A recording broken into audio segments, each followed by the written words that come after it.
What is going on, everybody? Welcome back to the channel. Aftersound here, bringing you Splinterlands content daily. We also stream over on Twitch at This Is Aftersound, so come by and say hello. All right, so I wanted to talk about the best way to come in with, I guess, maybe 100 to 150 bucks. Now, this video was specifically inspired by somebody who came through on the live stream earlier today asking like, hey, I'm new to the game and I want to be in Silver 3. I have a budget of roughly 100 to 150 US dollars to spend. Where would you spend that money?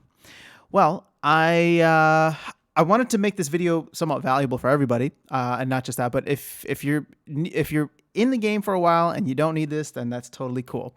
So basically, what I was trying to show them was the feature here on Peak Monsters. So let's go to the buy section here, and it's not the grid list. You want to go to the compare view mode, and then there's a drop down to see the best CP per cost ratio. So as you can see here, most of these cards, in fact, I think all the cards here right now are all of the new rewards cards. So right now you can get roughly, and this fluctuates, but if you put in a bid or if you're patient, you can probably get 200 CP per US dollar that you spend. Now, going back to Silver 3 specifically, and you can change this out to whatever league you're trying to get into, but if you go to Silver 3 specifically, you need 15K power, which means that if you wanted to just have enough power to be in, 15K power divided by 200, that's going to cost you roughly 75 US dollars. So the quick answer for those trying to just get into Silver 3, and I recommend getting out of Bronze as quickly as possible because you want to be earning the DEC from your chest. You want to be getting much better rewards from your daily quests and your end of season quests. So the $75 here spent on rewards cards can help you get there. Now, the other part of this, and there's a total of 3 parts. So the first part is focusing on rewards cards, since these are the cheapest dollar per CP that I believe you'll get. The other areas where I think you should focus on. Now, once you have that, at this point in time, renting summoners, specifically Chaos Legion summoners at the higher levels, tends to be much cheaper as well. So if we go to Chaos Legion summoners here, what you are going to see is if we go to level 3, and now level 3 is the first level for silver. So 1 and 2 are for bronze, 3 and 4 are for 3 and 4 are for silver. If we go to level 3, oops, I wanted to go to card rentals. If we go to level 3, you will see here that, I mean, we're talking about pennies per day, sometimes less. Now, this is maybe 2 days, less than 2 days before the end of season. So these prices are actually inflated right now. You can get something for much, much cheaper than this if you're able to book it at the right time, especially at the beginning of seasons when rental prices completely hit the floor. So, I was looking at this and I was like, if you wanted to get all 5 splinters, not including Dragon, but just all 5 splinters, and I'm just going to go with an average of 2 cents, right? All these are under a penny right now, but let's just say 2 cents per day times 5 summoners. That's going to be 10 bucks. I'm sorry, 10 cents. So 0.2.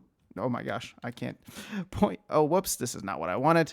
So let's go back to their 0.02 times 5 summoners is 10 cents per day times 15 days. And as long as your rental doesn't get canceled on you, hopefully it doesn't, that's $1.50 a day to rent the entire Chaos Legion. Again, not minus Quicks the Devious, but all 5 splinters, and be able to compete in that way. So to me, that is way more worth it to just rent summoners right now and then buy the power that you need. Now, I will say that you do want to be acquiring summoners in the future, because if prices go up, you don't want to be renting them forever. But if you're new to the game, or if you've been around and you're just focusing, like, go ahead and just rent the summoners. You don't need anything crazy. Just rent out the summoners and start to collect power where power is most efficient.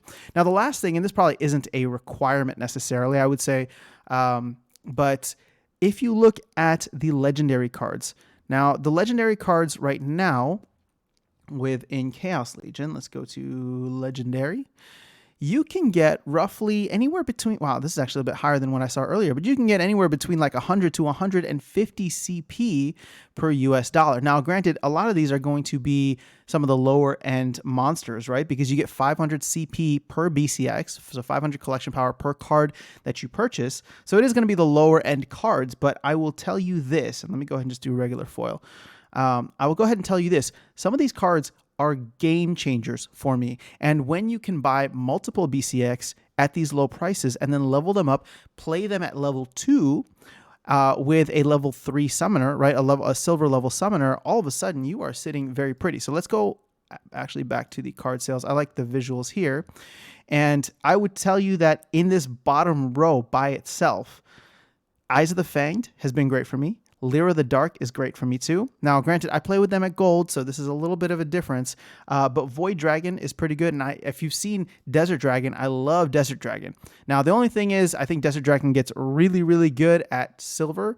So it's level 2. And then really amazing at level 3 when they get Retaliate. So just something to keep in mind. So again, depending on what league you are playing in.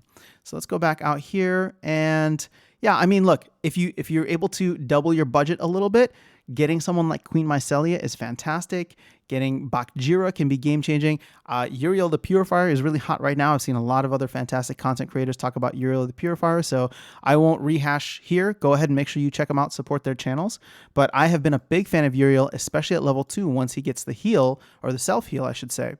So there are a lot of really good options. And if you're coming in with a limited budget, granted, I know I just told you to spend like anywhere between 75 to 100, but you can get up there and start playing in Silver 3 where the earnings will be much better. And then you can take what you earn, whether it's DEC or rewards cards or whatever. And, you know, I'm not a big proponent of selling rewards cards, but hey, if you have like maxed out rewards cards already and you want to sell the ones that you get so that you can diversify and buy other cards, more power to you. Don't let anybody shame you about doing that. For me, it's just about collecting assets. But, you know, I get it if you are in a point where you are just trying to get the best deck possible. I think that as a game, that should be the first thing that everybody is trying to do.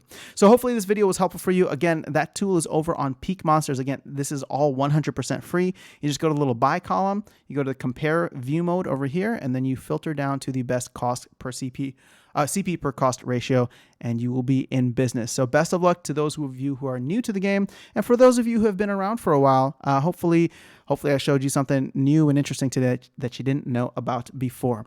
All right, guys, have an amazing rest of your day. I will catch you all in the next video, and I will see you around the game.